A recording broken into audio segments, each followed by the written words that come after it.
మీ ఎలాంటి వ్యాపార ప్రకటనలకైనా వెంటనే మా ఛానల్ సంప్రదించండి. అందరికి నమస్కారం. నేను శిరీష. ప్రస్తుతం మనతో పాటు ఉన్నారు ప్రముఖ ఆధ్యాత్మికవేత్త, జ్యోతిష్య పండితులు, త్రిపుర సుందరి పీఠం దైవాజ్ఞ బ్రహ్మశ్రీ రామశర్మ గారు. గురుగారితో మాట్లాడదాం. నమస్కారం గురుగారు. గురుగారు, ముందుగా మీకు మహాశివరాత్రి శుభాకాంక్షలు అండి. సంతోషం తల్లి, శుభం. గురుగారు, ముఖ్యంగా మన మహాశివరాత్రి వస్తుంది. ప్రతి ఒక్క వాళ్ళు ఉపవాసాలు ఉంటారు, జాగాలు చేస్తుంటారు. సో ఈసారి అయితే ఆదివారంతో కూడొచ్చింది మహాశివరాత్రి. ఏవి తలిచినా ఇస్తాడంటాడు ఆ పరమేశ్వరుడు. మరి ఆ రోజు ఎట్లాంటి విధి విధానాలు పాటించవచ్చు అంటారు? అసలు ఈ పురాణ కథ ఏంటంటారు శివరాత్రి గురించి? శ్రీ గురుభ్యో నమః. శ్రీ మహాగణాధిపతయే నమః. గురు బ్రహ్మ గురు విష్ణు గురుర్దేవో మహేశ్వరః. గురు సాక్షాత్ పరబ్రహ్మ తస్మై శ్రీ గురవే నమః.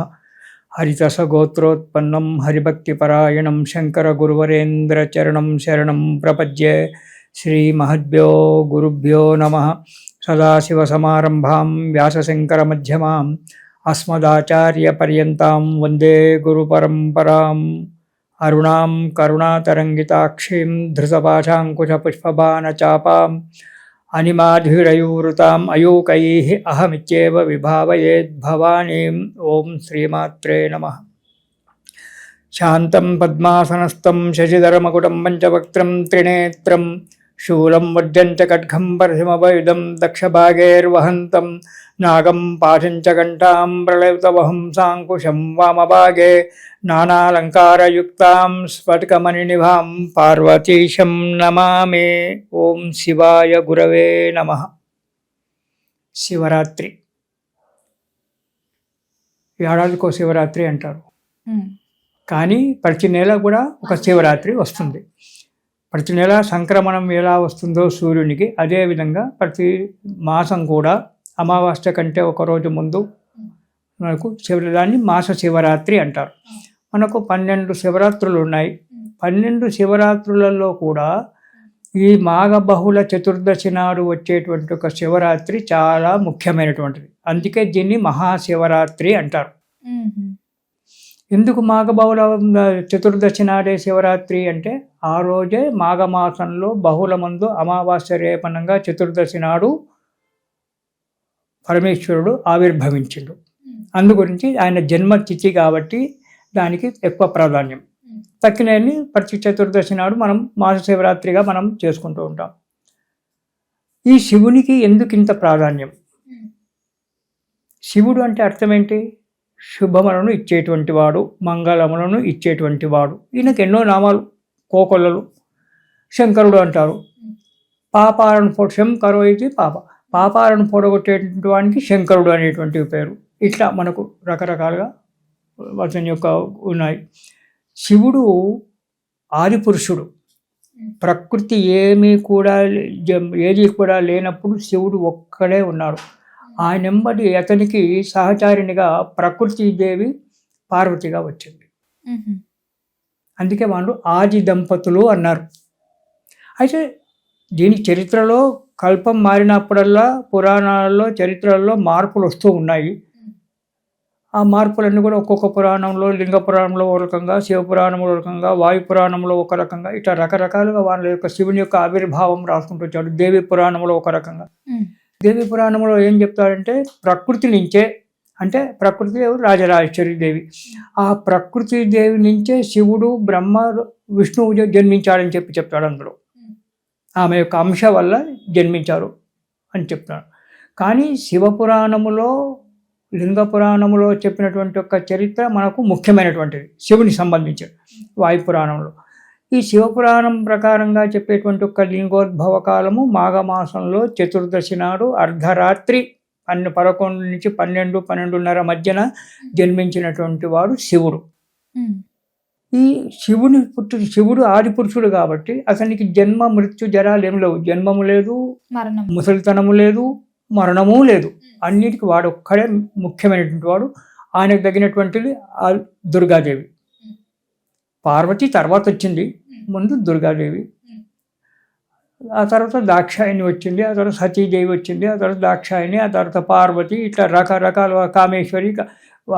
వాళ్ళ అవతారాలు ఎత్తినా కొద్దీ వీళ్ళు కూడా అవతారాలు ఎత్తడము, పెళ్ళిళ్ళు చేసుకోవడము, పేర్లు మార్చుకోవడం అనేటువంటి జరిగింది. కానీ పురుషుడు మాత్రం ఒక్కడే, శివుడు వాగర్ధావివ సంపృక్తౌ వాగర్ధ ప్రతిపత్తయే జగత పితరౌ వందే పార్వతీ పరమేశ్వరౌ. ప్రపంచానికే తల్లిదండ్రి అయినటువంటి వాడు పార్వతీ పరమేశ్వరుడు. ఒక పదాన్ని అర్థం ఏ విధంగా విడిపోకుండా ఉంటుందో, పదం ఉన్నప్పుడు దానికి అర్థం ఉంటుంది, అర్థం ఉన్నప్పుడు దానికి పదం ఉంటుంది. ఈ రెండు ఏ విధంగా విడిపోకుండా ఉంటాయో ఆ విధంగానే పార్వతీ పరమేశ్వరుడు విడిపోకుండా ఉండి ప్రతి కల్పమునందు దుష్ట సంహారార్థమై అవతారం ఎత్తినప్పుడు, సజ్జనులను బ్రోచడానికి వచ్చినప్పుడు వాళ్ళ యొక్క అవతారాలు ఎత్తిండ్రు. దానికి తగినట్టుగా అమ్మవారి అవతారాలు ఎత్తింది, వాళ్ళు పేర్లు మార్చుకొని పుట్టినారు. ఆ విధంగానే శివుడు కూడా అనేకమైనటువంటి ఒక అవతారాలు ఎత్తాడు. అందులో అనేకమైన, ఇప్పుడు వీరభద్రుడు వచ్చాడు, అక్కడ భద్రకాళి వచ్చింది. వాడి శివుడే వీరభద్రుడైనాడు, అమ్మవారే భద్రకాళి అయింది. ఇలాగైతే జరుగుతుంది. అయితే అసలు ఈ శివుడు ఎప్పుడు విష్ణుమూర్తికి సాకార రూపం, కరచరణాద్యావస్థ అన్నీ కూడా ఉన్నాయి. కాళ్ళు, చేతులు, కళ్ళు, ముక్కు, నోరు అన్నీ కూడా విష్ణుమూర్తి మనం ప్రతి దేవాలయంలో చూస్తున్నాం. బ్రహ్మదేవునికి గుడి లేదు, ప్రపంచంలో ఎక్కడో ఒక్క గుడి ఉందట. ఆ గుడిలో కూడా బ్రహ్మదేవుని కూడా అలాగే ఉన్నాయి. అమ్మవారికి ఉన్నాయి, ఆంజనేయ స్వామికి ఉన్నాయి, రాముల వారికి, అందరికీ కూడా కాళ్ళు, చేతులు అన్నీ ఉన్నాయి విగ్రహాలకు. కానీ ఒక శివుడికి మాత్రం కాళ్ళు, చేతులు లేవు. ఒక గుండ్రటి లింగం మాత్రం కనబడుతుంది, అండంలాగా. ఒక లింగం, ఒక స్థానువు అంటారు, అంటే ఒక రాయి లాగా ఉంటాడు ఒక పర్వతంలో. ఎందుకు ఈయనకట్లా? అందరికీ ఆకారాలు ఉన్నాయి, ఈయనకు ఆకారమే లేదు. ఆకారం లేనటువంటి ఒక వ్యక్తికి సాకారులమైనటువంటి ఒక మనము పూజ చేయాలి. అర్థమైంది కదా?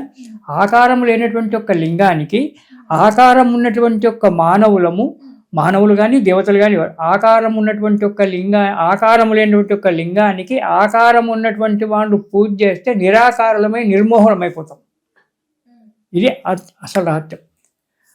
అంటే ఒక గుండ్రటి లింగం, శూన్యం, సున్నా అంటే శూన్యమే కదా, ఏమీ లేదు, దానికి ఏమీ లేదు. అలాగే మనము కూడా ఏమీ లేవు.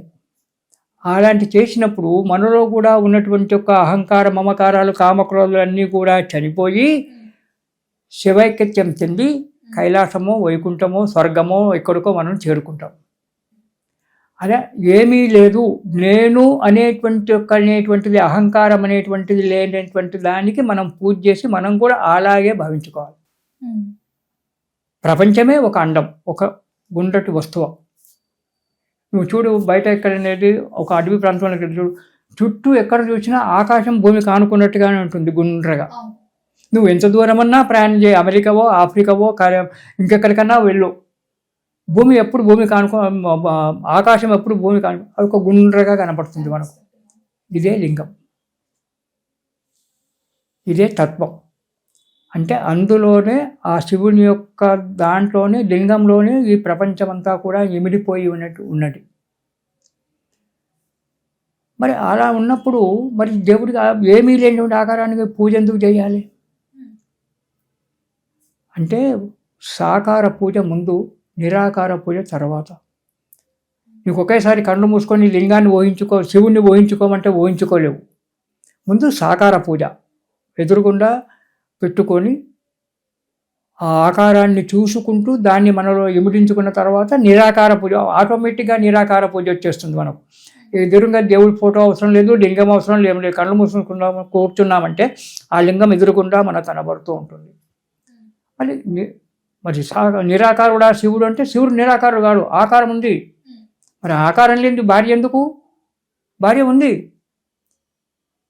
ఆయన ముందు దుర్గాదేవి, ఆ తర్వాత సతీదేవి, ఆ తర్వాత దాక్షాయణి, పార్వతి, వీరంతా ఉన్నారు కదా ఆయనకు. మరి ఆకారం లేనటువంటి వానికి పిల్లలు ఎందుకు అంటే ఆకారం ఉంది, కానీ లింగ రూపకంగా అవతారం ఇచ్చాడు. ఎలా ఇచ్చాడు? శివుడు ఆది పురుషుడు కాబట్టి ఒక్కడే ఉన్నాడు. ఒక్కడే ఉన్నప్పుడు అతని మనసులో ఏదో ఒక భావన కలిగింది. కుడి భుజములో నుంచి బ్రహ్మదేవుణ్ణి, ఎడమ భుజములో నుంచి విష్ణుమూర్తిని పుట్టించాడు. ముగ్గురైనారు అప్పుడుగా. పుట్టించి మేమేం చేయాలి నాయన, నువ్వు సృష్టి చేయి, నువ్వు పరిపాలించు, తక్కిన కార్యక్రమం నేను చూసుకుంటానన్నాడు. నువ్వెవరు అసలు? నువ్వెవరంటే నేనే లయం చేసేటువంటి వాడిని నేను, స్థాపించేవాడిని నేను. నేను చెప్పినట్టుగా మీరు వినాలి, నా ఆజ్ఞలో మీరు ఉండాలి. నువ్వు సృష్టించు, నువ్వు పాలించు, నేను లయం చేసుకుంటాను, నాలో కలిపేసుకుంటాను అందరినీ కూడా. కల్పం మారినప్పుడు, ప్రళయం వచ్చినప్పుడు ఆ ప్రళయంలో ఉన్నటువంటి వాళ్ళందరినీ కూడా నాలో ఎమిడించుకుంటాను. తర్వాత తిరిగి సృష్టి ప్రారంభమవుతుంది, అప్పుడు అందరిని వదిలిపెడతాను. అంటే ఈ బ్రహ్మాండం అంతా కూడా ఒక శివలింగము, అందులోకే మనం పోతున్నాము, అందులోనే ప్రయాణం చేస్తున్నాం, అందులోనే పుడుతున్నాం, అందులోనే చస్తున్నాం. ఇక వేరే లింగం మనకి ఎక్కడుంది? ఆకాశము భూమి రెండు కలిస్తేనే లింగం ఏర్పడిపోయింది. ఆకాశాద్ వాయు వాయురగ్ని అగ్ని ఆపహ ఆప పృథివీ పృథివీ ఓషధయ ఓషధేభ్యోన్నం అన్నాత్ పురుష. ఆకాశం నుంచి గాలి, గాలి నుంచి అగ్ని, అగ్ని నుంచి తేజస్సు, ఇట్లా ఒకదాని కూడా అన్నీ నేనే పుట్టిస్తున్నాను. అప్పుడు బ్రహ్మదేవునికి, శివునికి 5 తలలు, సజ్జోజాత, వామదేవ, అఘోర, తత్పురుష, ఈశాన, 5 తలకాయలు శివుడికి. బ్రహ్మదేవుని సృష్టించిన పురుభుజములో నుంచి బ్రహ్మదేవుని సృష్టించినప్పుడు బ్రహ్మ కూడా 5 తలకాయలే. అవును, బ్రహ్మ పంచముఖ బ్రహ్మ. విష్ణుమూర్తికి మాత్రం ఒకటే. సృష్టించుడు కొంతకాలం అయింది, ఈయన సృష్టి చేస్తున్నాడు, ఈయన పరిపాలన చేస్తున్నాడు. ఈయన హాయిగా ఎప్పుడు కళ్ళు మూసుకొని ఆ సూర్యచంద్రాగ్ని నేత్రాలను 3 నేత్రాలను మూసుకొని హాయిగా జపం చేసుకుంటూ కూర్చుంటాడు మనవాడు కైలాసవర్తంలో చల్లగా. ఒకసారి బ్రహ్మ విష్ణు ఇద్దరు కూడా మాట్లాడుకుంటున్నారట. మాట్లాడుకుంటుంటే ఇద్దరికి ఆ మాటలలో కోపాలకు వచ్చేసారు. బ్రహ్మకి విష్ణువు. నాకు 5 తల, శివునికి ఉన్నట్టు నాకు 5 తలకాయలు ఉన్నాయి, నేను సృష్టిస్తున్నాను, నేనే గొప్ప, నేను సృష్టిస్తేనే కదా నువ్వు పాలించేది. నేను జనాలను సృష్టించకపోతే నువ్వెవరిని పాలిస్తావు? నేను సృష్టిస్తున్నాను కాబట్టి నేనే గొప్ప అన్నాడట బ్రహ్మదేవుడు. ఓహో, నువ్వు గొప్పనా? నువ్వు నా బుడ్డులో నుంచి, పద్మంలో నుంచి పుట్టినావు, నువ్వు నా కొడుకు. అవును. అప్పుడు విష్ణుమూర్తి కోపానికి వచ్చాడు. నేను యోగ నిద్రలో సముద్రంలో వండుకుంటే నా బొడ్డులో నుంచి తామరతూడు వస్తే, తామరతూడు ఆ పువ్వులో నువ్వు పుట్టావురా నాయన, నా కొడుకు నువ్వు, నన్ను ఎదురుస్తున్నావా అని చెప్పి విష్ణుమూర్తి కోపానికి వచ్చాడట. ఇదేంటి, నేను గొప్ప అంటే నేను పాలిస్తేనే కదా ప్రపంచం నిలబడేది, నేను రక్షణ చేయండి ప్రపంచం ఎలా నిలబడుతుంది? ఇటు పుడతాడు అటు పోతాడు అంతే. కాబట్టి నేను వాళ్ళని పాలిస్తున్నాను కాబట్టి నేను గొప్ప అన్నాడు. నేను గొప్ప అంటే నేను గొప్ప అని చెప్పి బ్రహ్మ విష్ణు ఇద్దరు కూడా వచ్చి ఆఖరికి యుద్ధానికి వచ్చేసారు. ఇద్దరు యుద్ధం చేసుకుంటున్నారు. ఆ యుద్ధం మామూలుగా మహాప్రళయంగా యుద్ధం అవుతుంది, ఒకరినో చంపుకునేంత వరకు వచ్చేసింది. అప్పుడు వీరిద్దరు ఇట్లా కొట్లాడుతుంటే మధ్యన ఒక బగ మండబెట్టేటువంటి ఒక స్తంభం వచ్చేసింది వీరిద్దరి మధ్యన. ఒక పక్క బ్రహ్మ, ఒక పక్క విష్ణువు, వీరిద్దరి మధ్యన ఒక స్తంభం వచ్చేసింది. ఆ స్తంభం ఎలా ఉంటుందంటే ముట్టుకుంటే ప్రపంచం అంతా నాశనం అవుతుంది అన్నట్టుగా బగ మండుకుంటూ ఎర్రని స్తంభము జ్వాలలతోటి ఎర్రగా ఉంది. అది వచ్చేసింది. చూశారు ఇద్దరు, ఏంటిది, ఎక్కడి నుంచి వచ్చింది, ఇది ఏం స్తంభము, ఇది ఏమిటిది అనుకున్నారు. ఈ స్తంభం ఏదో బాగానే ఉంది, అసలు దీని అంతం ఎక్కడ, ఆది ఎక్కడ, అది ఎక్కడి నుంచి పుట్టింది, ఎంతవరకు పోతుంది, పెరిగిపోయింది, ఎక్కడ చూసినా పెరిగిపోతూనే ఉంది అని చెప్పి ఇద్దరు మళ్ళీ కొట్లాడాలని మానుకున్నారు. బ్రహ్మ నువ్వు మీదికి పో, నేను భూమిలో పోతా, దీన్ని మొదలు ఎక్కడి నుంచి పుట్టిందో నేను కనుక్కుంటా, ఎక్కడికి అంతమైందో నువ్వు కనుక్కో అని చెప్తే సరే అన్నారు. ఇద్దరు శాంతానికి వచ్చేసింది. అసలు నదుమై స్తంభం వచ్చింది కదా, భయంకరమైనటువంటి ఒక స్తంభం, దాన్ని ఆది అంతాలు కనుక్కుందామని చెప్పి బ్రహ్మ విష్ణుడు, బ్రహ్మదేవుడు హంసవాహనం మీదకి బయన ఆకాశం మీదకి వెళ్ళిపోతున్నాడు. విష్ణుమూర్తి వరాహ అవతారం ఇచ్చి పెద్ద పెద్ద కూరలు పట్టుకొని భూమి దోకుంటూ ఈయన భూమి లోపలికి వెళ్ళిపోతున్నాడు. ఎంత లోపలికి పోయినా ఈయన దాన్ని ఎక్కడ స్టార్ట్ అయిందో తెలుస్తలేదు. ఎంత మీదికి బ్రహ్మదేవుడు ప్రయాణం చేసినా దాని చివరికి ఎక్కడ ఆగిందో తెలుస్తలేదు. ప్రయాణం చేస్తూనే ఉన్నారు, చేసి అలసిపోయినారు. మెల్లగా విష్ణుమూర్తి పైకి వచ్చాడు. ఈ లాభం లేదు, దీని ఆది ఎక్కడ ప్రారంభమైందో తెలియడం లేదని చెప్పి ఈయన పైకి వచ్చాడు. పైకి వస్తూ పైకి వచ్చిన తర్వాత ఏం చేశాడు, ఒక ఆవు కనపడింది. నేను ఒక మాట చెప్తే వింటావు అన్నాడు. విష్ణుమూర్తి నువ్వు చెప్తే నేను వినకపోతే బాగుండదు కదా అని చెప్పి ఆ గోమాత ఏమందంటే నువ్వు ఎలా చెప్తారా ఏంటాను, ఏం లేదు చిన్న అబద్ధం ఆడాలి అని. శివుడు అడుగుతా, ఈ స్తంభం అడుగుతుంది నన్ను, అప్పుడు శివుడు అని చెప్పి తెలియదు, ఈ స్తంభం అడుగుతుంది నన్ను, ఎక్కడైతే స్తంభం ప్రారంభమైందో మూలం ఎక్కడుందో చూశావా అంటే చూశావా అని చెప్పి తలకాయ చూశా అని చెప్పి చెప్పేసి అని చెప్పి గోమాతకు చెప్పాడు. గోమాత నేను ధర్మదేవతను, అబద్ధం ఎలా ఆడాలి అని చెప్పింది. ఇక్కడ విష్ణుమూర్తి ఆజ్ఞ, ఇక్కడ అబద్ధం. అబద్ధం ఆడితే ధర్మదేవత యొక్క దోషం వస్తుంది, ఆడకపోతే విష్ణుమూర్తి నన్ను ఏం చేస్తాడు. ఈ సందిగ్ధంలో పడి ఆలోచన చేసింది. సరే అండి. బ్రహ్మదేవుడు పైకి పోయాడు, ఎంత దూరం పోయినా అసలు పైనుంచి ఒక మొగిలి పువ్వు పడుతుంది, కిందికి వస్తుంది ఎక్కడి నుంచో. అది ఎక్కడి నుంచి వస్తుందో తెలియదు. దాన్ని పట్టుకున్నాడు. మొగిలి పువ్వు, నీకు నేను ఒక మాట చెప్తాను, నువ్వు ఇట్లా మాట్లాడాలి. ఏంటంటే, నా శిఖరం చూసావా అంటే చూశానని చెప్పాను. అబద్ధం. ఎట్లా అబద్ధం ఆడాలి? ఇది అసలు ఏంటిది, ఈ స్తంభం ఏంటి అని చెప్పి అనుకున్నాడు. సరే, బ్రహ్మదేవుని ఆజ్ఞ తప్పదు. సరే అండి, మొగిలిపోవు. కిందికి వచ్చేసారు ఇద్దరు. అప్పుడు వచ్చి ఆ స్తంభం మాట్లాడింది. ఏమయ్యా బ్రహ్మదేవుడా, విష్ణుమూర్తి చూసి వచ్చారా అంటే చూసి వచ్చాము. మరి సాక్ష్యం ఏంటి అన్నాడు. విష్ణుమూర్తి అన్నాడు, ఇగో ఏ ధర్మదేవత గోవే సాక్ష్యం అన్నాడు. ఏమమ్మా గోమాత, చూశాడా విష్ణుమూర్తి నా ఈ స్తంభం యొక్క మూలం ఎక్కడుందో తెలుసుకున్నాడా అంటే తెలుసుకున్నారని చెప్పి తలకాయ ఊపింది, తోకతోటి తెలుసుకోలేదని చెప్పి అబద్ధం ఆడింది. తోక ఇటు ఊపింది, కాదు అబద్ధం అని చెప్పి తలనేమో ఊపుతుంది. అందుకే గోమాతకు తలకు దండం పెట్టద్దు, పుచ్చానికి తోకకు దండం పెట్టాలి. తోక ధర్మదేవత నిజం మాట్లాడింది కదా, కాబట్టి ఆవుకు తోకకు దండం పెట్టిన తర్వాత ముఖానికి దండం పెట్టాలి. కానీ ముందు ముఖానికి దండం పెట్టొద్దు. నువ్వు అబద్ధం ఆడుతున్నావు, నీ ముఖం ఎవడైతే నీ ముఖానికి దండం పెడతాడో చూస్తాడో వాడు పాపిష్టి వాడవుతాడని చెప్పి శాపం పెట్టాడు. అప్పుడు ఏడిస్తే నీ తోకకు దండం పెడితే వాడికి పుణ్యం వస్తుంది అని చెప్పాడు. అంటే తోక నిజం పలికింది కాబట్టి తోకకు నమస్కారం చేయాలి. ఇప్పటికి కూడా ముందు తోకకు నమస్కారం చేసుకున్న తర్వాతనే ముఖానికి నమస్కారం చేయాలని, ముందు ముఖానికి నమస్కారం చేయొద్దు ఆవుకు, అది అబద్ధం ముఖం. ఇదే మొగిలిపో వచ్చింది. ఏమయ్యా బ్రహ్మదేవుడా, నువ్వు చూసావా? చూశాను. చూశాను. ఎక్కడుండే? చివరి ఎక్కడ వచ్చింది? అబద్ధం బయటపడిపోయింది. చెప్పలేకపోతుంది. ఎన్ని యోజనాల పైకున్నారో తెలుస్తలేదు. అన్ని లోకాలను కూడా దాటిపోయింది. ఇక్కడ నువ్వు అబద్ధం ఆడుతున్నావు కాబట్టి నువ్వు నా పూజకు పనికిరావు. శివుని పూజకు మొగిలి పువ్వు పెట్టకూడదు, అది పాపం. కాబట్టి నీకు పూజకు పనికిరావు అని చెప్పి దానికి ఇచ్చాడు. అసలు నువ్వెవరయ్యా చెప్పని చెప్పి అప్పుడు ఇద్దరు అడిగాడు. నేను ఆది పురుషుణ్ణి, శివుణ్ణి అని చెప్పాడు. చెప్పి ఇద్దరు విధంగా చేశారు. కాబట్టి ఈ లింగాకారంగానే నా జీవితం ఉంటుంది, ఇది ఒక శూన్యం, ఏమీ లేదు, ప్రపంచంలో ఏమీ లేదు అనేటువంటి ఒక విషయాన్ని తెలిపేటువంటిది ఇది. ప్రపంచం అంటేనే ఏమీ లేదు, ఏమీ లేని దాని గురించి బాధపడడం, ఉందనుకొని ఏమీ లేనటువంటి దాని గురించి ఉందనుకొని బాధపడము తపన. ఈ శరీరం మనకు ఉండదని చెప్పి తెలుసు, ఇవాళ కాకుంటే ఇంకా 100 ఏళ్ళకో అయినా ఈ శరీరం పోతుందని చెప్పి అందరికీ తెలుసు. కానీ దాని గురించి మనం పాకలాడుతున్నాం. డబ్బు సంపాదించడము, అలంకారాలు చేసుకోవడము, డబ్బు సంపాదించుకోవడము, ఇళ్ళు కట్టుకోవడము, మెడలు కట్టుకోవడము, విన్ని తన్నడము, వాణ్ణి తన్నడము, ఇవో రకరకాలుగా ఏదో బాధపడి జీవితాన్ని మనం గడుపుతున్నాం. ఏమీ లేని దాని గురించి బాధపడుతున్నాం. ఏమీ లేనటువంటి ఒక ఈ రూపమే శివలింగం, దాని అర్థం.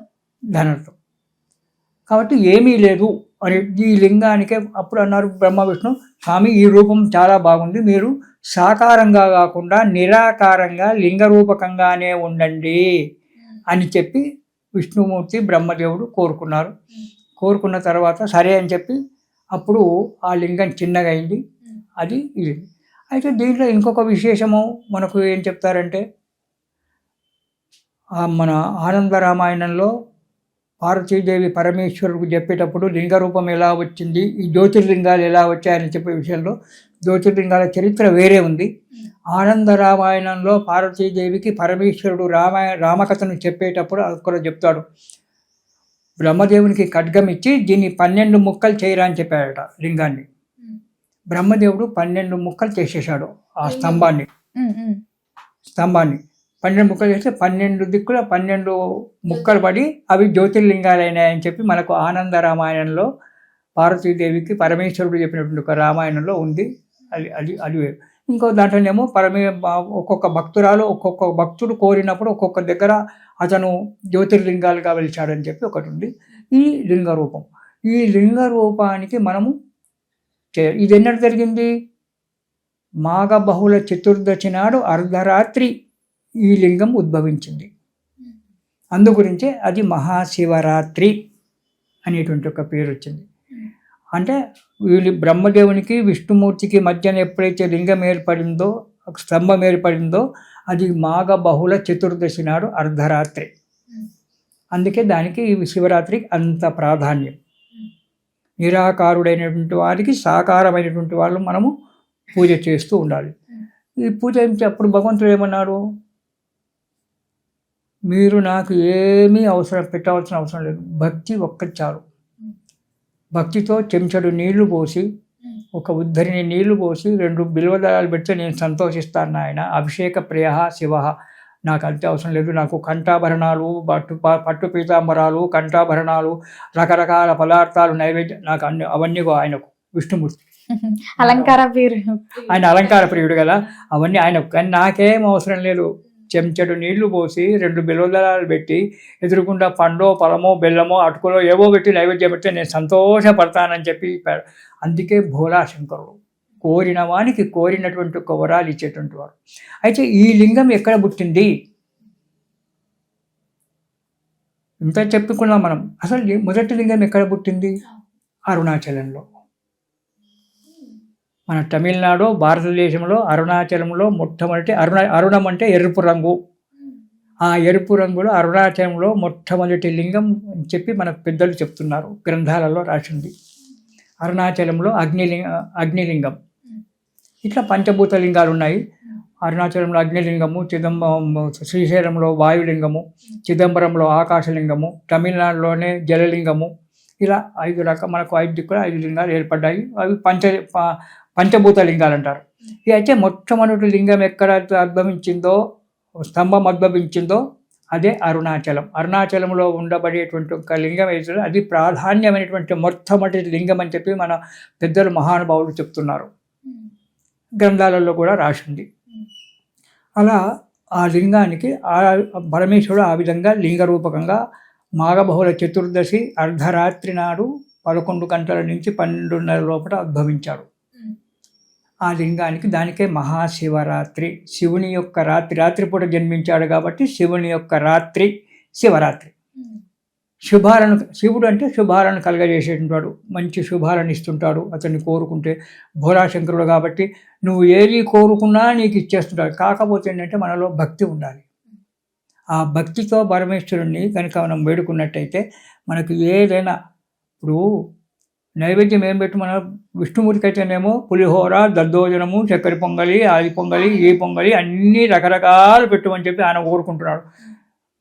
శివుడు మాంసం పెట్టిన ఎంగిటి నీటితో భక్త కన్నప్ప నోట్లో నీళ్లు పట్టుకొచ్చుకొని తుప్పుక్కున ఉమ్మేసి అభిషేకం చేసినా సంతోషపడ్డాడు. ఎంగిలి మాంసం తీసుకొచ్చి అక్కడ పెట్టినా తిన్నాడు. అటువంటి మహానుభావుడు శివుడు. కాబట్టి ఆ శివుణ్ణి మనము శివరాత్రి నాడు పూజ చేసుకోవాలి. శివరాత్రి నాడు ఎలా పూజ చేయాలి? శివరాత్రి నాడు పోయి ఎక్కడో దేవాలయంలోకి పోయి వెంటనే నీళ్లు పోసి, పంతులు గారు మంత్రం చెప్తుంటే నీ నీళ్లు పోసి భస్మం పెట్టేసి ఇచ్చేస్తే సరిపోతుందా? కాదు. భావన కావాలి, భక్తి కావాలి. శివుడు శ్మశానవాసి. శ్మశానములో ఉండబడేటువంటి, శ్మశానములు ఎందుకున్నాడయ్యా శివుడు? ఆయన కూరలు ఉంటే కదా. అంటే నువ్వు ఎక్కడ అయినా, నువ్వు ఎన్ని సంవత్సరాలు బతికినా తిరిగి ఇక్కడికే వస్తావు, శివుని దగ్గరికే పోతావు. నువ్వు అక్కడికైతే ఇంకో దగ్గరికి పోవు కదా. నువ్వు 2000 సంవత్సరాలు బతికినా సరే, 10,000 సంవత్సరాలు నువ్వు బతికినా సరే తిరిగి అక్కడే ఆ శివుని యొక్క గుడికే పోతావు, శివాలయానికి, శ్మశానానికే పోతావు. అందుకే నీ గురించి నేను ఎదురు చూస్తున్నాను దానికి. మన శ్మశానంలో ఉంటాడు మహానుభావుడు. ఆ శ్మశానంలో ఉన్నటువంటి ఒక బూడిదను పూసుకుంటాడు వంటి నిండా. దిగంబరుడు వంటి నిండా బూడిద పూసుకుంటాడు. కపాలంలో భిక్షమెత్తుకుంటాడు. తలకాయ పుచ్చలో భిక్షమెత్తుకుంటాడు వాడు. మధుకరి భిక్షమెత్తుకొని బతికేటువంటి ఒక వాడు. ఇదే మనకు పార్వతీ కళ్యాణంలో మేనకాదేవి హిమవంతుడు అంటాడు, భిక్షమెత్తుకునే వానికి నిన్ను ఇయ్యాలమ్మ, వానికి ఏముందని చెప్పి నిన్ను పెళ్లి చేయాలి. ఒక రాజు బిడ్డను, వానికి ఏముందని పెళ్లి, వాడు మంచుగడ్డలలో పండుకుంటాడు, వాడు ఒంటి నిండా బట్టలు ఉండవు, ఏనుగు తోలు కట్టుకుంటాడు, ఒక దుంక తోలు మీడలు వేసుకుంటాడు, అటువంటి వానికి నీవు ఇయ్యాలని అమ్మ అని అక్కడ అంటుంటాడు. అలా మనకు పరమేశ్వరుడు ఏది పెట్టినా తినేటువంటి వాడు అది కాకపోతే ఏంటంటే భక్తి కావాలి, పరీక్షలకు తట్టుకోవాలి, భక్తి కావాలి. ఆ రోజు అంటే శివరాత్రి రేపనంగా, రేపు శివరాత్రి, ఈరోజు రాత్రికే భోజనం మానేయాలి. రేపు శివరాత్రి అంటే ఈరోజు రాత్రి భోజనం చేయకుండా అల్పాహారం, తొందరగా జీర్ణమయ్యేటువంటి ఒక పదార్థాన్ని తీసుకొని ఉండాలి. సూర్యోదయం కంటే ముందే లేవాలి. శివరాత్రి నాడు నక్షత్రాలు ఉన్నప్పుడే బ్రాహ్మీ ముహూర్తంలోనే లేవాలి. లేచి తలస్నానం చేస్తున్నానని చెప్పి షాంపూలు గింపూలు పెట్టుకొని తలస్నానం చేయడం కాదు, ఖాళీ నీళ్లు, శివుని మీద ఎలాగైతే నీళ్లు పోస్తామో అలాగే నీళ్ళతో స్నానం చేసి పొడి బట్టలు కట్టుకొని శివారాధన చేసుకోవాలి. గుడికి వెళ్ళలేము, పంతులు గారికి దక్షిణ ఇచ్చుకోలేము, అక్కడ టికెట్లు అవి ఉంటాయి, దేవాలయంలో అవన్నీ ఉంటాయి, అవన్నీ లేదు, జనాలు ఎక్కువగా ఉంటారు, మనశ్శాంతి అంత హడావుడిగా ఉంటుంది అనుకున్నప్పుడు ఇంట్లోనే శివలింగం పెట్టుకొని ఆ ఉదయం సూర్యోదయ సమయంలో, శివరాత్రి నాడు ఉదయం సూర్యోదయ సమయంలో స్వామికి అభిషేకం చేసుకోండి. అభిషేకానికి మంత్రాలు ఏమి అవసరం లేదు. ఓం నమ శివాయ పంచాక్షరీ మంత్రం ఒకటి చాలు. పంచాక్షరీ మంత్ర సంప్రీత చంద్రమా పరమశివుడా నీకు వందనము. ఒక పంచాక్షరీ మంత్రాన్ని స్వామివారికి చెప్పుకుంటూ నమశివాయలో చాలా పెద్దగా, ఇంత పెద్దగా ఉంది, అది చెప్తే నువ్వు భయపడి పారిపోతావు. ఆ పంచాక్షరీ మంత్రాన్ని చెప్పుకుంటూ ఆ 5 అక్షరాలు, ఇది గురుపదేశమే కావాలనేటువంటిది ఏం లేదు. గురుపదేశం కావాలి, ప్రతి మంత్రాన్ని కూడా గురుపదేశం అయినప్పుడే పనిచేస్తుంది. కాకపోయినా కొన్ని మంత్రాలకు గురుపదేశం అవసరం లేదు, ఇది మన పెద్దలు చెప్పినటువంటిదే. కాబట్టి నమశివాయ నమశివాయ నమశివాయ అనుకుంటూ నీళ్లు పోసి భస్మం పెట్టి 2 పువ్వులు పెట్టి నమస్కారం చేసుకో. ఉదయం తిరిగి మధ్యాహ్నం మనకు 3 సంధ్యలు, ఉదయ సంధ్య, మధ్యాహ్న సంధ్య, సాయంకాల సంధ్య. మధ్యాహ్న సంధ్యాకాలంలో అంటే 12 గంటలకు మళ్ళీ స్నానం చేయి, మళ్ళీ శివుని ఆరాధించు, ఉపవాసం ఉండు, మళ్ళీ సాయంకాలం వరకు శివనామ స్మరణ చేసుకుంటూ ఉండు. సాయంకాలం 6 గంటలకు మళ్ళీ స్నానం చేసి ప్రదోషకాల పూజ సాయంకాలం మళ్ళీ పూజ చేయి. శివరాత్రి నాడు సాయంకాలం కూడా నమశివాయ మంత్రంతో నీకు వస్తే రుద్ర మంత్రాలు వస్తే చేసుకో, ఏమైనా శివుని యొక్క స్తోత్రాలు వస్తే చదువుకుంటూ చేసుకో, లేదా నమశివాయ ఒకటి చాలు. సాయంకాలం ఇంట్లో ప్రదోషకాల పూజ చేసిన తర్వాత దగ్గరలో శివాలయం ఉంటే శివాలయానికి వెళ్ళు, శివదర్శనం చేసుకో. శివదర్శనం చేసుకొని అక్కడ కూర్చొని ఆ స్వామి అక్కడ అభిషేకాలు అవుతుంటాయి, ప్రోగ్రాంలు అవుతుంటాయి, చూసుకుంటూ కూర్చో. ఆ రోజు ఉపవాసం, మొత్తం కటిక ఉపవాసం, ఏమీ తినకూడదు. నీళ్ళు కూడా తాగకూడదు. నీళ్లు తాగొచ్చు, నీళ్లు ద్రవ పదార్థాలు తీసుకోవాలి. అంటే తొందరగా జీర్ణమయ్యేటువంటి ఒక పదార్థాలు తీసుకోవాలి. అంటే మనకు తొందరగా జీర్ణమయ్యేటువంటి నీళ్లు, పాలు, టీ, కాఫీ. అయితే యోగులు కొందరు ఏం చెప్పారంటే, పెద్దలు ఏం చెప్పారంటే, తప్తమైనటువంటి ఒక పదార్థం పనికిరాదు అని చెప్పారు. అంటే పొయ్యి మీద పెట్టి కాగబెట్టినటువంటి ఏది పనికిరాదు అని చెప్పారు. పచ్చి పాలు తాగమన్నారు, నీళ్లు తాగు, పచ్చి పాలు తాగమన్నారు. సరే, మనం ఈ కాలంలో మనం ఉండలేము కాబట్టి తీసుకొని చక్కెర వేసుకొని నువ్వు ద్రవ పదార్థం మాత్రం తీసుకో. తీసుకున్న తర్వాత అర్ధరాత్రి 11:30 నుంచి 12:30 మధ్యన శివ లింగోద్భవం అవుతుంది. అప్పుడు లింగం బ్రహ్మ విష్ణు మధ్యన లింగం ఉద్భవించాడు. కాబట్టి ఆ సమయంలో మళ్ళీ అభిషేకం చేసుకో. స్నానం చేసి మళ్ళీ స్వామివారికి అభిషేకం చేసి అప్పుడు నీకు ఏదైనా ఇష్టమైతే ఒక పండో ఫలమో తిను. అంతేగాని కడుపు నిండా తినడం కాదు, వండినటువంటి ఒక పదార్థం తినకూడదు. పొయ్యి మీద పెట్టి అగ్నితో పైన పెట్టినటువంటి ఒక పదార్థం తినకూడదు. ఓ 2 పండ్లు తిని ఇన్ని నీళ్లు తాగు. అవి కూడా కడుపు నిండా కాదు, శరీరం నిలబడటానికి తినాలి. 2 పండ్లు తిని ఆ రాత్రి నిద్రపోకుండా తెల్లవారు శివనామస్మరణ చేసుకుంటూ లేదా భజన చేసుకుంటూ, ఈనాడు మనకు టీవీలు ఉన్నాయి కాబట్టి టీవీలలో శివుని యొక్క సినిమాలే వేస్తుంటారు, అవి చూసుకుంటూ శివ శివ అనుకుంటూ జాగరణ చేయి. తెల్లవారి ఉదయం మళ్ళీ బ్రాహ్మీ ముహూర్తానికి లేచి స్వామివారికి స్నానం చేసి శుద్ధాభిషేకం అంటారు దీన్ని. శుద్ధాభిషేకం చేసుకొని వంట చేసుకొని నీ ఇష్టం వచ్చిన పదార్థాలు వండుకొని స్వామికి నైవేద్యం పెట్టి, ఎవరైనా మీ బ్రాహ్మడికి భోజనం పెట్టలేము, బ్రాహ్మణులు భోజనం చేయలేరు, బ్రాహ్మణులు పెట్టలేము, ఇంత స్వయం పాకం ఇచ్చి వండుకోమని చెప్పి స్వయం పాకం ఇచ్చి, అప్పుడు అతిథికి భోజనం పెట్టిన తర్వాత యజమాని భోజనం చేసిన తర్వాత రాత్రి నేను నిద్రపోలేదు, నేను పగలు నిద్రపోతాను అంటే లాభం లేదు. మరుసటి రోజు కూడా నిద్రపోతావు. పగలు నిద్రపోయినావు అనుకో, నువ్వు రాత్రి జాగారం చేసింది కూడా వేస్ట్. పగలు కూడా శివరాత్రి నాటి తెల్లవారు కూడా పగలు నిద్రపోకూడదు. శుద్ధాభిషేకం చేసుకున్నంత సాయంకాలం హాయిగా భోజనం చేసుకో, తెల్లవారి పడుకో. ఇది శివరాత్రి యొక్క వ్రతం. ఈ విధంగా చేయాలి. ఏదో చేసినారని చెప్పి ఇంత భస్మం పూసుకొని పట్టుబట్టలు కట్టుకొని గుడికి వెళ్ళి పంతులు గారిని కోపడి పక్క ఉన్నవారిని కోపడి అభిషేకం చేసుకొని తొందరగా అభిషేకం చేసుకొని వచ్చి రావడం కాదు. దాన్ని మనస్ఫూర్తిగా ఏ బ్రాహ్మడు అవసరం లేదు, ఎవరు అవసరం లేదు. ఉంటే మనకు మంచిదే. ఎందుకంటే వేదమంత్రం చెప్తారు కాబట్టి మనకు మంచిదే. నీకొస్తే నువ్వు చదువుకో, లేదా బ్రాహ్మణులతో చేయించుకో, లేదా ఏది అవసరం లేదు భక్తి చేత నమశివాయ మంత్రం చదువుకుంటూ హాయిగా అభిషేకం చేసుకో. ఇది శివరాత్రి వ్రతం. మరి ఇంత చేస్తే ఏం ఫలితం వస్తుందయ్యా? నాకు 2 రోజులు ఉపవాసం ఉండి కడుపులో ఎండబెట్టుకోమని చెప్తున్నావు పంతులు గారు, బాగానే ఉంది. మరి నాకు తెల్లవారితే మళ్ళీ నేను ఉద్యోగానికి వెళ్ళాలి, నాకేం ఫలితం వస్తుంది అని అంటాం. శివరాత్రి వ్రతంలో చాలా ఫలితం. దీంట్లో రకరకాల పూజలు ఉన్నాయి. శివుడికి రుద్రాభిషేకం, ఏకవార రుద్రాభిషేకం అని, ఏకాశ రుద్రాభిషేకం అని, మహన్యాసపూర్వక ఏకాశ రుద్రాభిషేకం అని, వీటిలో ఏదైనా చేసుకోవచ్చు మన శక్తిని బట్టి. అది దీనికి బ్రాహ్మణులు కావాలి. రెండోది, ఇది కాకుండా చాతుర్యామ పూజ అని చెప్పి ఉంది శివుడికి. తెల్లవారులు అభిషేకం చేయడం. చాతుర్యామ పూజ అంటే సాయంకాలం 6 గంటలకు ఒకసారి అభిషేకము, ఏకాశ రుద్రాభిషేకము, రాత్రి 11 గంటలకు ఏకాశ రుద్రాభిషేకము, రాత్రి 2 గంటలకు ఏకాశ రుద్రాభిషేకము, 4 గంటలకు 4వ యామంలో ఏకాశ రుద్రాకం చేసి తెల్లవారి సూర్యోదయం అయిన తర్వాత 5వసారి శుద్ధ అభిషేకము అని చెప్పి చేయడం. ఇది చాలా గొప్పనైనటువంటిది. చాతుర్యామ పూజ అనేటువంటి ఒక వ్రతం ఎవరైతే చేసుకుంటారో వాళ్ళు సాక్షాత్తు శివులే. అంత ఓపిక ఉండాలి, ఆ విధంగా చేసుకోవాలి చాతుర్యామ పూజ. ఏకాశ రుద్రాభిషేకం అంటే గంటన్నర పడుతుంది, 2 గంటలు పడుతుంది. ఆ 2 గంటలు మంచిగా హాయిగా చేసుకో, మళ్ళీ 2 గంటలు మళ్ళీ చేసుకో, ఒక గంట రెట్టు తీసుకొని మళ్ళీ ఇలా దీన్ని చాతుర్యామ పూజ అంటారు. ఈ చాతుర్యామ పూజ గురించి మనకు చరిత్రలో ఒక కథ చెప్తాడు. అడవిలో ఒక బోయవాడు ఉన్నాడు.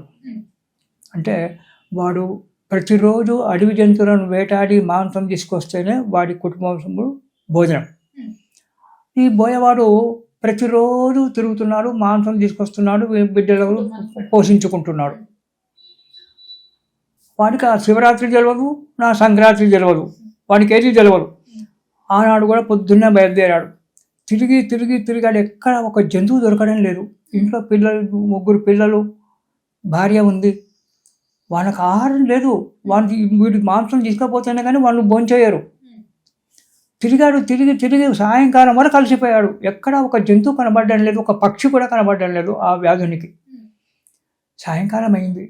తిరిగి కలిసిపోయాడు. అక్కడ ఒక చిన్న కొలను కనబడింది, చెరువు లాంటిది. ఇక్కడికైతే రాత్రికి ఏదైనా ఒక జంతువు వస్తుంది నీళ్లు తాగడానికి, అప్పుడు కొట్టుకోవచ్చులే అనుకున్నాడు. ఇన్ని నీళ్లు తాగాడు. ఓ చెంబులో అది నీళ్లు తీసుకున్నాడు, చెంబు లాంటి దాంట్లో ఆ చంకకేసుకున్నాడు తాడుతో. ఆ చెట్టు ఎక్కాడు. ఆ చెట్టు ఏం చెట్టో వాడి కూడా తెలియదు. అది బిల్వ వృక్షం, మారేడు చెట్టు. చెట్టు ఎక్కాడు. చెట్టు కొమ్మలలో బాణాన్ని పెట్టుకొని కూర్చున్నాడు. ఏదైనా జంతువు వస్తుంది, నేను దాన్ని కొడతానని. చూశాడు. మొదటి యామం రాత్రి 6:30 అయింది. ఒక జింక వచ్చింది. కొడదామని చెప్పి బాణం తీసినప్పుడు ఆ చెంబులో తొనికి, చెంబులోని కొన్ని నీళ్లు కింద శివలింగం ఉంది, అది వాడికి కూడా తెలియదు. ఆ శివలింగం మీద నీళ్లు పడ్డాయి. వీడి అలికిడికి చేతులు దాకి చెట్టు కొమ్మ నుంచి ఒక మారేడు పత్రి వచ్చే శివలింగం మీద పడింది. వీడు అక్కడే కూర్చున్నాడు. కొడదామని చెప్పి బాణం తీశాడు. ఆగు అంది ఆ లేడీ. ఆ జింక నన్ను చంపడానికి లేదు, నేను ఇంటి దగ్గర నాకు భార్య ఉంది, 2 పిల్లలు ఉన్నారు, వాళ్ళకి చెప్పొస్తాను, చెప్పొచ్చిన తర్వాత నన్ను చంపు, తీసుకో, ఆహారంగా నువ్వు వాడుకో, నేను దానికి సిద్ధంగా ఉన్నా, నేను అబద్ధం ఆడడం లేదు, నేను నిజం చెప్తున్నాను. నేను ఇంటికి వెళ్ళి నా భార్య బిడ్డలకు చెప్పి నేను ఇట్లా పలాని వ్యక్తికి నేను ఆహారంగా అవుతున్నా, కాబట్టి మీరు బతుకనే వాళ్ళకు నేను ధర్మం చెప్పి ధర్మం బోధించి నేను వస్తానండి. నువ్వు వస్తావో రావో? లేదు, నేను అబద్ధం ఆడను, నేను భగవంతుని మీద ఈరోజు శివరాత్రి శివుని మీద ప్రమాణం చేసి చెప్తున్నాను, నేను మళ్ళీ వస్తానండి. నిజమే, దేవుడి మీద ప్రమాణం చేస్తుంది. ఆ శివుడు కూడా వీడికి గెలిస్తే కదా తెలియదు. అయినా సరే దేవుడి మీద ప్రమాణం చేసింది కాబట్టి సరే అని చెప్పా, వెళ్ళిరా అన్నాడు. దింకపోయింది. ఇంట్లో భార్యను బిడ్డలను ఓదార్చి నువ్వు ఇక్కడే ఉండు, నేను మళ్ళీ వస్తా అని చెప్పి ఆయన భార్య వచ్చింది. ఆ భార్య కూడా అదే మాట మాట్లాడింది. ఆ భార్య వచ్చేటప్పటికి రెండో యామం, మొదటి యామం అయిపోయింది, అయితే 8 యామం అయిపోయింది. 10 గంటల సమయం భార్య వచ్చింది. అయ్యా, ఇంతకుముందు నా భర్త వచ్చాడు, ఇది చెప్పాడు, నా భర్త నా వెనకాల వస్తున్నాడు నీకు ఆహారంగా, మరి ఆయన లేకుండా నేను ఎట్లా బతకాలి, నా భర్త లేకుండా నేను ఎట్లా బతుకుతాను, నీ భార్య నువ్వు లేకుండా నీ భార్య బతుకుతుంది, కానీ నీ భార్య బిడ్డల గురించే కదా నువ్వు వేటాడేది, నాకు 2 పిల్లలు ఉన్నారు, పిల్లలను నేను ఎలా పోషించాలి నా భర్త లేకుండా, కాబట్టి నేను నా పిల్లలకు బుద్ధి చెప్పి వాళ్ళని ఏ విధంగా బతకాలో చెప్పి నేను వస్తాను, అప్పుడు చంపు ఆమె కూడా ప్రమాణం చేశాడు. సరే అని చెప్పి ఈ రెండో లేడీని కూడా పంపించేశాడు వైరాను. ఈ రెండో ఎప్పుడైతే బాణం సంధించాడో అప్పుడు మళ్ళీ ఆ నీళ్లు తునకడము, ఆ నీళ్లు లింగం మీద పడడము, మళ్ళీ పైనుంచి బిల్వదళం ఆ లింగం మీద పడడం. రెండో యామం పూజ కూడా అయిపోయింది. రాత్రి 12 అయిపోయింది. మూడో యామం స్టార్ట్ అయింది. ఇంకా రాకపోయి అని చెప్పి అనుకుంటున్నాడు. లేడీ పిల్ల వచ్చింది. వచ్చిన ఇద్దరు మంచి వాళ్ళని పంపించేసి ఈ పిల్ల వచ్చింది ఏంటి అనుకున్నాను. ఆ పిల్ల కూడా అదే మాట మాట్లాడింది. మా అమ్మ నాన్న లేదు, నేను ఎట్లా బతకాలి, ఇంటి దగ్గర మా చిన్న చెల్లె ఒకతే ఉంది, అమ్మ నాన్న కూడా పోతే ఆ చిన్న చెల్లెని నేను ఎట్లా పోషించాలి, ఏం చేయాలి అని చెప్పి ఇలా మాట్లాడుకునేటప్పుడు ఈయన చేయి దాకడము, నీళ్లు లింగం మీద పడడము, పైనుంచి బిల్వదళం పడడము జరుగుతూనే ఉన్నాయి. ఇవి కంటిన్యూషన్ అవుతున్నాయి. ఇలా జరిగింది. తర్వాత సరే అమ్మ నువ్వు కూడా పోదా మరి అని 4వ యామం వచ్చింది. 4వ యామం వచ్చేటప్పటికి 4 వచ్చారు. తల్లి, భార్య, భర్తలు, వాళ్ళ 2 పిల్లలు 4 వచ్చారు. ఆ 4 రాగానే అయ్యా మీకు ఇచ్చిన మాట ప్రకారంగా మేము 4 వచ్చాము, మా 4 కూడా నువ్వు ఆహారంగా తీసుకో అనే సమయంలోనే ఈయన చేతులు ఇటు కలిపేటప్పటికీ మళ్ళీ నీళ్లు పడడము, మళ్ళీ బిల్వదళం పడడం అనేది 4వ యామం పూజ కూడా అయింది. ఇంతలో సూర్యోదయం అయింది. వీడికి జ్ఞానోదయం అయింది. మాట ప్రకారంగా మీరు వచ్చారు, కానీ నేను చంపలేను. ఇంతలో వీని భార్య బిడ్డలు కూడా నా మొగడు ఎక్కడ వాయని చెప్పి ఆమె 2 పిల్లలు వాళ్ళు కూడా ఇక్కడికి వచ్చేసారు. ఇలా జరిగింది. కాబట్టి మనం ఈ జీవహింస చేయవద్దు. అప్పుడే భగవంతుని గురించి చేశారు. ఆ తర్వాత వీడు అక్కడికి వదమానుకున్నాడు. వీళ్ళు సుఖంగా పోయారు. వీళ్ళింటికి వెళ్ళిపోయారు తెల్లవారి సూర్యోదయం అయిన తర్వాత. ఇంతలో వీడి కాలం మూడింది, వీడు పోయాడు. ఇటు యమభటులు, ఇటు శివభటులు 2 వచ్చారు. యమభటులు వచ్చి వీడు అన్ని జంతువులు అని చెప్పాడు, అందరి ప్రాణాలు తీశాడు, కనబడ్డవాని ప్రాణాలు తీశాడు, జంతువులు చంపాడు, కాబట్టి వీడిని నరకాన్ని తీసుకెళ్తామని చెప్పి యమభటులు. అట్టెట్లయితుంది, మహాశివరాత్రి నాడు రాత్రిపూట చాతుర్యామ పూజ 4 యామాలలో వీడు పూజ చేశాడు, కాబట్టి వీడిని మేము శివలోకాన్ని తీసుకుపోతాం, శివుని ఆజ్ఞ అయింది, మేము శివలోకాన్ని తీసుకుపోతామని చెప్పి వీళ్ళు ఇలా పోట్లాడుకుంటే అక్కడికి శివభటులే చెప్పి యమభటులు విన్నారు. శివభటులు వాళ్ళని తీసుకొని, అంటే ఏమీ తెలియని మంత్రము రాని ఏమీ చేయని ఒక జీవహింస చేసుకునేటువంటి ఒక వ్యక్తి శివరాత్రి నాడు 4 యామాలలో ఇన్ని నీళ్ళు అనుకోకుండా నీళ్లు పడి, అనుకోకుండా వాని దగ్గర నుంచి ఒక బిల్వదళం లింగం మీద పడినంత మాత్రాన వానికి శివ సాహిత్యాన్ని పొందిడాడే. అలాంటిది మనం అన్ని గుణాలుండి, అంతా ఉండి, అన్నీ తెలిసి జ్ఞానం ఉండి శివునికి పూజ చేసుకుంటే ఇంకెంత ఫలితం వస్తుంది. కాబట్టి ఆనాడు భగవంతునికి మంచిగా పూజ చేసుకోవాలి, ఉపవాసం ఉండాలి, అర్ధరాత్రి వరకు మేలుకుండాలి, పండుకోలేవు, ఆరోగ్య. అయితే దీంట్లో మనకు ఋషులు ఏం చెప్పారంటే బాల వృద్ధాసురౌ, చిన్నపిల్లలకు నియమం లేదు, వృద్ధులకు 60-70 ఏళ్ళు దాటిన వాళ్ళకు నియమం లేదు, వాళ్ళు ఇంతైనా ఉపహారం తీసుకోవచ్చు, వాళ్ళు ఇష్టం ఉంటే ఉండొచ్చు, లేకుంటే బలవంతం లేదు. గర్భిణీలకు కూడా ఉపవాసం ఉండాలి, కటిక ఉపవాసం ఉండాలి అనేటువంటి ఒక నియమం లేదు. అంటే వీళ్ళకి మాత్రం వదిలిపెట్టి తక్కిన వాళ్ళు అన్ని రకంగా ఆరోగ్యంగా ఉన్నటువంటి మాత్రం మనకు ఆ శివుని యొక్క దాని గురించి మనం పూజ చేసుకునేటప్పుడు ఈ విధంగా ఉపవాసం ఉండి, ఆ రోజు రాత్రికి జాగరణం ఉండి శివనామ స్మరణ చేసుకుంటూ చేయాలి. ఇదే మన భక్త కన్నమ్మకి ఎలా ఇచ్చాడు, అడవిలో ఉన్న లింగానికి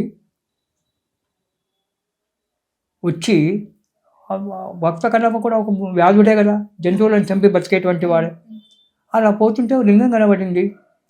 ఆ లింగం మీద అంతా సాలెగూడు కట్టుకొని ఉంది. చూశాడు, ఏనుగొచ్చి తొండంతో నీళ్లు పోస్తుంది, పాము వచ్చి పడగ తీసింది, 2 పువ్వులు పెట్టి పడగ తీసి నిలబడింది. చూశాడు, ఏమీ నోరు లేనటువంటి ఒక మూగజీవులే ఈ రాయికి పూజ, రాయి అంటాడు వాడు, శివుడు కాదు రాయి, ఈ రాయికి పూజ చేస్తున్నారే, నేను చేస్తే బాగుంటుంది కదా అనుకున్నాడు. అనుకోనిస్తే ఏమీ లేవు దగ్గర, పక్కకున్న కొన్న నోటి నిండా నీళ్లు పట్టుకున్నాడు. దగ్గర మాంసం మాత్రం ఉంది, మాంసం తీసుకున్నాడు. ఓ చేతిలో నీళ్లు ఉన్నాయి, నోట్లో నీళ్లు ఉన్నాయి, ఓ చేతిలో ధనుర్బాణం ఉన్నాయి, ఓ చేతిలో మాంసం ముక్క ఉంది, ఓ చేతిలో పూలు, ఓ చేతిలో మాంసం ముక్క ఉంది. మరి దేవుని మీద పెట్టినటువంటి ఒక పూలు ఎవరు తీయాలి, ఎట్లా తీయాలి? కాలుతో పూలు జరిపేశాడు లింగం నుంచి. కాలుతో పూలు జరిపేసి నోట్లో ఉన్న నీళ్ళతో ఆ లింగం మీద ఉమ్మేసి శుద్ధం చేసి పువ్వులు పెట్టి మాంసం నైవేద్యం పెట్టి తింటావా తినవా సస్తావా అని అడిగాడు శివుడిని. అంత భక్తి కన్నప్ప. శివుడు తిన్నాడు, సంతోషపడ్డాడు, శివ సాహిత్యాన్ని ఇచ్చాడు. కాబట్టి ఏంటంటే అలాంటివి మనం చేయకూడదు. వాడు మాంసం పెట్టాడు, కన్నప్ప మాంసం పెట్టాడని చెప్పి నేను కూడా మాంసం పెడతాను శివునికి అనేటువంటి ఒక ఉద్దేశం లేదు. మనం బుద్ధి జ్ఞానం ఉన్నటువంటి ఒక వ్యక్తం. అతను ఒక వ్యాధుడు, ఒక ఎరకవాడు, బోయవాడు, వ్యాధుడు కాబట్టి అతనికి అది తెలుసు కాబట్టి అదే పెట్టేశాడు. అయినా శివుడు బోలాశంకరుడు కాబట్టి అలాగే ఒప్పుకున్నాడు, వానికి శివ సాహిత్యాన్ని ఇచ్చాడు. కాబట్టి ఈ విధంగా శివరాత్రి నాడు మనం కనుక పూజ చేసుకున్నట్టయితే ఆ శివ సాహిత్యాన్ని పొందుతాము. ఆ శివునిలో ఏకీకృతమై ఉండడం జరుగుతుంది. వాళ్ళిద్దరు ఆదిపురుషులు. పరమేశ్వరుడు పార్వతి ఎక్కడుందంటాడు. సృష్టి కావాలి, సృష్టి కావాలి అంటే భార్యాభర్తలు ఉంటేనే సృష్టి. ఒక్కంతో సృష్టి చేయలేడు కదా, ఇద్దరు కావాలి. అప్పుడు శివుని శరీరమే 2 భాగాలుగా వెళ్ళిపోయింది. ఎడమ భాగం స్త్రీ శరీరమైంది, కుడి భాగం పురుష శరీరమైంది. అదే అర్ధనారీశ్వరుడు. అందుకే భార్యాభర్తలు ఇద్దరు అర్ధనారీశ్వరులు అవుతారు, కానీ ఒక్కరు కాదు. నువ్వు వేరు నేను వేరు కాదు. భార్యాభర్తలు ఇద్దరు కూడా అర్ధనారీశ్వర తత్వమే. ఎడమ భాగము స్త్రీ పురుషునికి, కుడి భాగము పురుషుడు. ఇలా ఎప్పుడైతే భావన చేస్తుంటామో అది చేసుకుంటామో భగవంతుని యొక్క నామస్మరణ చేస్తూ శివరాత్రి నాడు జాగారం ఉండి శివుని యొక్క పూజ ఎప్పుడైతే మనం చేసుకుంటామో అన్ని రకాలుగా అవుతుంది. మాస శివరాత్రి 12 నెలలు మాస శివరాత్రి పూజ చేయకున్నా పర్వాలేదు, నీకు వీలైతే చేయలేదు. ఇది చేస్తే ఈ సంవత్సరం మొత్తం మాస శివరాత్రులు 11 మాస శివరాత్రులు చేసిన పుణ్యం ఈ ఒక్క పూజతో వస్తుంది. అందు గురించి ప్రతి మాస శివరాత్రి చేసుకోవడం మంచిదే, కానీ ఇలాంటి ఉపదేశం అనేటువంటిది లేదు. అన్ని మాస శివరాత్రులకు ఇలా ఉపవాసం ఉండాలని లేదు, ఈ ఒక్కదానికి మాత్రమే. ఆ రోజు శివ కళ్యాణం చేసుకోవడము, శివుని జన్మదినం చేసుకోవడము, రుద్రాభిషేకాలు, రుద్రహోమాలు ఇవన్నీ కూడా చేసుకోవచ్చు శివరాత్రి నాడు. అయితే 12 నెలలు చేయలేనటువంటి ఒక దోషం కూడా లేకుండా ఒక్కరోజు చేసినట్టయితే మనకు ఆ కైలాస ప్రాప్తి లభిస్తుంది, పుణ్యం లభిస్తుంది. మనం కోరుకున్నటువంటి ఒక కోరికలన్నీ కూడా నెరవేరుతాయి. శివతత్వం అంటే మామూలుది కాదమ్మా, చాలా గొప్పనటువంటిది. ఇది మీకు సినిమా చూశారో లేదో, చాలా కథలు ఉన్నాయి శివునికి చెప్పాలంటే. అన్నదమ్ములు 2 ఉన్నారు, 2 శివభక్తులే ఒక ఇంట్లో. శివరాత్రి వస్తుంది. తమ్ముడు అన్నాడట, అన్నయ్య నేను ఈ శివరాత్రికి నువ్వు ఇంట్లో ఉండు, నేను కాశీకి వెళ్ళి వస్తాను. తమ్ముడు ఏమన్నాడు, అన్నేమన్నాడు, అరే నువ్వు ఇంటి దగ్గరనే ఉంటున్నా, చిన్నవాడు, ఏం పోతావు, చల్లగా చలి ఉంది కాబట్టి నువ్వు ఇంట్లో ఉండు, నేను కాశీకి వెళ్ళి వస్తాను, ఈసారి వచ్చేసరి నువ్వు వెళ్దుగా. నేను ఇద్దరు మాట్లాడుకొని అన్నయ్య పెద్దవాడు కాశీకి వెళ్ళిపోయినాడు శివరాత్రికి. చిన్నవాడు ఇంట్లో ఉన్నాడు. శివరాత్రి వచ్చింది, విపరీతమైన చలి. సాయంకాలం ఉదయం నుంచి ఉపవాసం ఉన్నారు. సాయంకాలం అయింది, అర్ధరాత్రి అయింది, లింగోద్భవ కాలం, అర్ధరాత్రి అవుతుంది. ఈయన ఏమనుకుంటున్నాడట, తమ్ముడు ఏమనుకుంటున్నాడు, మా అన్నయ్య కాశీలో ఆ విశ్వనాథునికి ఎంత మంచిగా పూజ చేసుకుంటున్నాడో, ఎంత అదృష్టవంతుడో మా అన్నయ్య అని చెప్పి కళ్ళలోంచి నీళ్లు కారుస్తున్నాడు. నేను ఎంత పాపాత్ముని, ఇంట్లో సంసారంలో భార్య పక్కన ఉన్నాను, శివరాత్రి నాడు భార్య పక్కన ఉన్నాను, ఎంత దుర్మార్గుని నేను అనుకున్నాడట. అక్కడ అన్నీ ఏమనుకుంటున్నాడు, విపరీతమైన చలి పెడుతుంది, మా తమ్ముడు నిండగా ఎచ్చగా కప్పుకొని పండుకుండొచ్చు, నేను ఈ చలికి అనవసరంగా వచ్చి మా అమ్మనే తోలిస్తే బాగుండేది, నేను అనవసరంగా వచ్చి చలిలో పడుకొని ఈ లింగం మీద నీళ్ళు వస్తున్నా అని చెప్పి వాడు ఇంటి ధ్యాస వాడు పెట్టుకున్నాడు. కాశీలో ఉన్నవాడికి ఇంటి ధ్యాస, ఇంట్లో ఉన్నవాడికి కాశీ ధ్యాస. వీడు నిద్రపోతలేడు. తమ్ముడు నిద్రపోకుండా శివ శివ శివ శివ అనుకుంటున్నాడు. అభిషేకం చేద్దామంటే శివుడు కూడా లేడు కదా, లింగం కూడా లేదు కదా ఇంట్లో, పాలు లేవు, లింగము లేదు, ఎలా అని చెప్పి ఏడుస్తున్నాడట. ఏడుస్తూ భార్యకు చూశాడట. భార్య పడుకొని ఉంది, ప్రసూతి అయినటువంటి ఒక అమ్మాయి పడుకొని చూశాడు. మెదడులో ఒక మెరుపు మెరిచింది. ఆ భార్యకు 2 స్తనాలు ఉన్నాయి. ఒక స్తనాన్ని శివలింగంగా చేసి ఇంకో స్తనంలో నుంచి పాలు పిండి ఆ ఇంకో స్తనం మీద శివలింగం అని చెప్పి నీళ్ళు అభిషేకం చేసుకున్నాడట. ఎంత భక్తి ఆలోచించేయండి. ఇది చెప్తే చాలామంది నువ్వు కోప్పడవచ్చు, కానీ ఇది జరిగినటువంటి ఒక విషయం. భార్య పడుకొని ఉంది, ఇళ్ళగా పడుకొని ఉంది, చూశాడు. ఒక స్తనాన్ని శివలింగాన్ని చేసి ఇంకో స్తనంలో నుంచి పాలు తీసి ఇంకో స్తనాన్ని శివలింగంగా చేసి అభిషేకం చేసుకుని శివ శివ అని అభిషేకం చేసుకున్నాడు. 2 అన్నదమ్ములు అక్కడి నుంచి కాశీ నుంచి వచ్చాడు. ఎట్లా ఉన్నానే, చాలా చలుందిరా, చాలా ఇది అన్నాడు. వచ్చిన తర్వాత నువ్వెట్లున్నావురా, నాది దురదృష్టం అన్న, ఏం చేయాలి, ఇంట్లో భార్య పక్కన ఇంట్లో ఉండిపోయాను నేను, ఏం చేయాలి, నాది దురదృష్టం అనుకున్నాడు. 2 ఒకటే నాడు చనిపోయినాడు అన్నదమ్ములు. శివదూతలు వచ్చేమో తమ్ముడిని తీసుకుపోయినాడు. యమదూతలు వచ్చేమో అన్నాడు, నేను కాశీ వచ్చాను, నువ్వు కాశీ పోతే లాభే ఉందా, నీ మనసు ఇంట్లోనే ఉంది. వీడు ఇంట్లో ఉన్నా వీని మనసు కాశీలో ఉంది. వీడు ఇంట్లోనే ఉన్నాడు, భార్య పక్కన ఉన్నాడు. ఒక స్థనంలో నుంచి పాలు తీసి ఇంకో స్థనాన్ని శివలింగంగా చేసుకొని అభిషేకం చేసుకున్నాడు. అక్కడ స్థనమే శివలింగం అయింది. నువ్వు వీడి ఇంట్లో ఉన్న కాశీలోనే ఉన్నాడు. నువ్వు కాశీలో శివలింగం దగ్గర ఉండి కూడా ఇంట్లోనే ఉన్నావు, నువ్వు సంసారంలోనే ఉన్నావు. వీడు సంసారంలో లేడు కాబట్టి నీకు యమదండనే, వీడికి కైలాస. ఇలాంటి శివ మహత్యాలు ఎన్నో ఉన్నాయమ్మ. కాబట్టి ఆ రోజు భక్తిగా భగవంతుణ్ణి సేవ చేయడం అనేటువంటిది ఒకటే. శివనామ స్మరణ, ఇతరత్ర విషయాలు ఏమీ లేకుండా శివనామ స్మరణ, శివునికి సంబంధించినటువంటి ఒక చరిత్రలు చదువుకోవడము, ఇలా కనుక చేసినట్టయితే ఆ భగవంతుని దయ వల్ల, ఆ భోలాశంకరుని యొక్క దయ వల్ల సకలము కూడి మనకు అన్ని విధాలుగా మంచిగా ఉంటుంది. ఓం నమ శివాయ. గురుగారు, మొత్తం మీద మాకు తెలియని ఎన్నో మంచి విషయాలు తెలియజేసినందుకు ధన్యవాదాలండి.